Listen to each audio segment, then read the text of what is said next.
हजरात इत्मीनान के साथ तशरीफ रखें।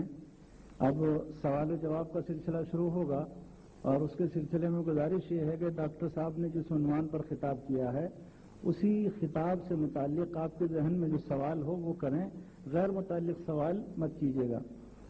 दूसरी बात यह है कि इस जानिब और उस जानिब माइक लगा हुआ है, जिनसे आपको सवाल करना है वो निहायत इत्मीनान के साथ तशरीफ लाएं और माइक से सवाल करें, डॉक्टर साहब जवाब देंगे। और इसमें इत्मीनान और सुकून को बरकरार रखें, किसी भी तरह एक दूसरे पर पेशकदमी न करें, बल्कि एक साहब सवाल कर लें, इंतजार करें, जब वो सवाल कर चुके हैं, जवाब सुन चुके हैं, तो दूसरे साहब आए अपना सवाल करने के लिए।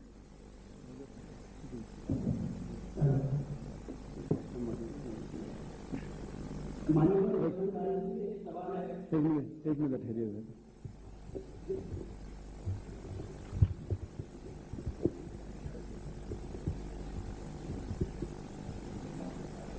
कुछ चंद रूल्स और रेगुलेशन है, इंशाल्लाह आपको पहले सवाल किया जाएगा। जैसे कि मेरे साहब ने कहा कि सवाल पूछने से पहले आप अपना नाम कीजिए, नाम बताना इंशाल्लाह। उसके बाद आपका प्रोफेशन क्या है, आप क्या काम करते हैं। इसके बाद एक सवाल एक वक्त पूछे और सवाल मुख्तसर होना चाहिए, 2 या 3 सेंटेंस, उससे ज्यादा मतलब लेक्चर तकलीफ हो जाती है। 2 या 3 सेंटेंस होना चाहिए, उससे ज्यादा नहीं। और हम हमारे गैर मुस्लिम दोस्तों को पहला वक्त देना चाहते, तो ये मेरी ख्वाहिश है कि जो गैर मुसलमान लोग हैं, गैर मुस्लिम दोस्त है, भाई है, उनको पहले पूछने की इजाजत दी जाए। जब गैर मुस्लिम के सवाल खत्म होने के बाद फिर अगर वक्त रहा तो इंशाअल्लाह मुसलमानों को मौका दिया जाएगा पूछने के लिए। 2 माइक यहां रखे गए हैं, एक लेफ्ट के ऊपर, एक राइट के ऊपर, और एक खवातीन के लिए पीछे एक माइक रखा गया है। तो इंशाअल्लाह टर्न बाय टर्न एक सवाल लोग पूछ। सॉरी, तो आपको चलना पड़ेगा हमारे साथ, कुछ तो तक आपको जिद्दोजहद करना पड़ेगा, जिद्दोजहद। आप जिद्दोजहद नहीं करना चाहिए तो आपकी सीट पे बैठिए, कोई प्रॉब्लम नहीं। जो अपनी जिंदगी में रिजल्ट उसने को योगी आदित्य ने पसंद किया है, जबकि उनकी कोई दुनिया के अलावा उनका नाम था मजू और उनकी बच्चा पैदा हुआ था फजूल। इन्होंने एक एग्जाम लगाया आज ही जाकर के कि श्री किशन की 11,000 पत्नियां थी, इनका आप समाधान करें, उसका जवाब आप क्यों नहीं देते। इन्होंने एग्जाम लगाया है, क्या वो सही है या गलत। जवाब के लिए इंशाल्लाह मैं हाजिर हूं इधर। सवाल मुझसे पूछा जाएगा इंशाल्लाह। स्वामी अग्निवेश अगर चाहते हैं, मैं जवाब के बाद इजाफा करना चाहते हैं, मैं उन्हें दे दूंगा इंशाल्लाह। मैं भी तालिब इल्म हूं अल्हम्दुलिल्लाह, सिर्फ कुरान का नहीं, वेद का भी, महाभारत, रामायण, इंशाल्लाह। पहले आपका हवाला दे रहा हूं। हवाला किसी बात का, किसी भी धर्म में, किसी भी मजहब में जब आप तकरीर करते हैं, जवाब देते, उसका हवाला होना चाहिए किताब से। मैं कहता हूं या कोई 108, तो 16,107 में उन्होंने की, वो जंग के हालत में जब कई लोग मारे गए, तो उस हालात में तो ये इल्जाम नहीं, हकीकत है। अगर आप समझते ये गलत है तो आपको महाभारत में नहीं मानना चाहिए।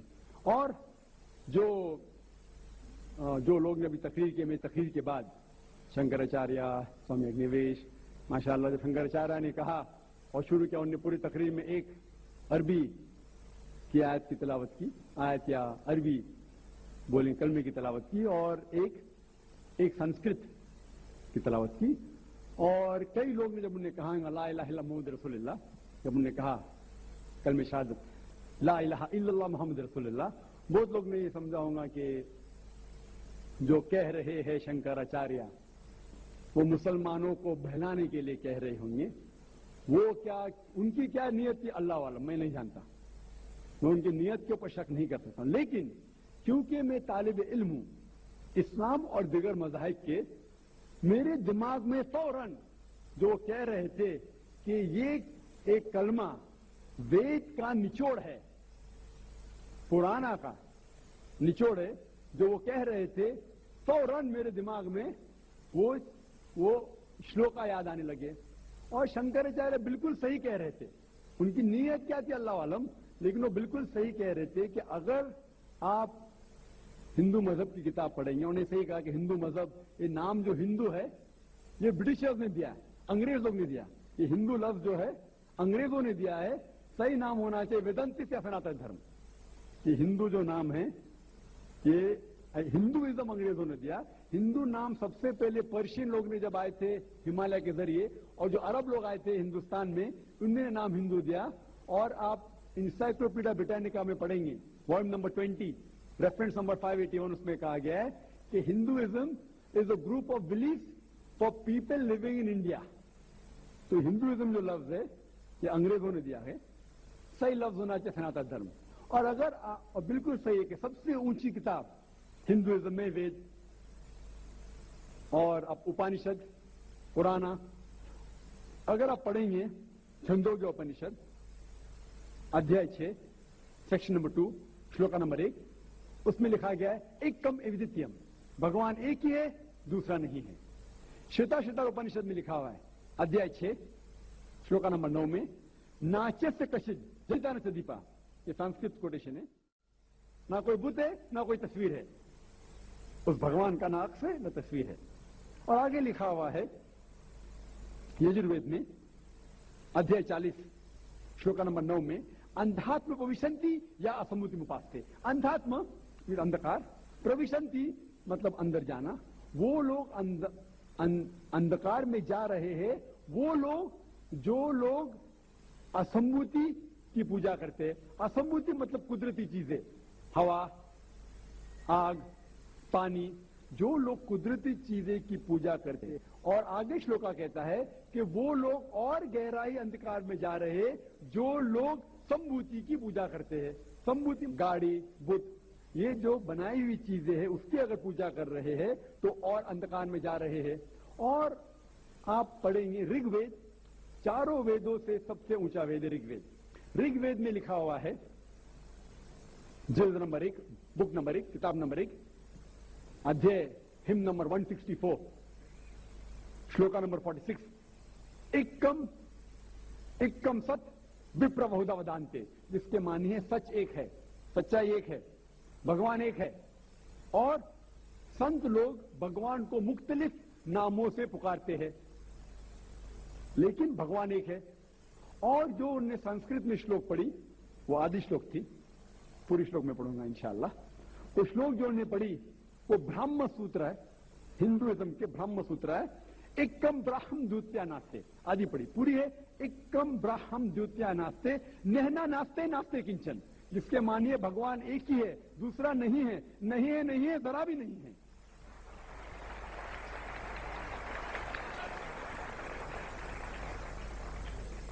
ये पूरा ब्रह्म सूत्र है। वक्त की किल्लत की वजह से उन्हें आधा पढ़ा, और मुझे ऐसा लग रहा था जैसे कि उनने मेरी एक तकरीर सुनी जिसका मौजू है similarities between Hinduism and Islam. Hinduism और इस्लाम में यकसानियत। ये हो गया पहले पाठ कलमा का, ला इलाहा इल्लल्लाह, ना कोई माबूद है अल्लाह के सिवा। अब दूसरे पाठ है मोहम्मद सल्लल्लाहु अलैहि वसल्लम, मोहम्मद रसूलुल्लाह, मोहम्मद सल्लल्लाहु अलैहि वसल्लम रसूल है। और अगर आप पढ़ेंगे, इसके ऊपर एक तकरीर में दी है सिर्फ मोहम्मद सल्लल्लाहु अलैहि वसल्लम के बारे में जिक्र मज़हब की किताबों में, खुसूसन हिंदुइज्म के। और अगर आप पढ़ेंगे पुराना का जिक्र किया उन्होंने, भविष्य पुराना में पर्व 3 खंड 3 अध्याय 3 श्लोका 5 to 8, उसमें लिखा हुआ है कि एक मलेच्छा आएगा। मलेच्छा मतलब फॉरेनर, बाहर का कोई शख्स आएगा, उसका नाम होगा मोहम्मद। वो अपने साथियों के साथ आएगा, इसका मतलब साहबियों के साथ, और वो लोग को सही दिशा दिखाएगा और राजा भोज उनको इज्जत देंगे। आगे पढ़ेंगे आप भविष्य पुराना पर्व 3 खंड 3 अध्याय 3 श्लोका 10 से लेके 27 तक। उसमें लिखा हुआ है कि ये शख्स आर्य धर्म को फैलाएगा, सच्चा धर्म को फैलाएगा। और इस शख्स के मानने वाले दाढ़ी उगाएंगे, सिर पे शेंडी नहीं रखेंगे, लोग को नमाज के लिए बुलाएंगे, एक इनकलाब दुनिया में लेके आएंगे, गोश्त खाएंगे लेकिन सूअर का गोश्त नहीं खाएंगे, और ये अपने तलवार के बल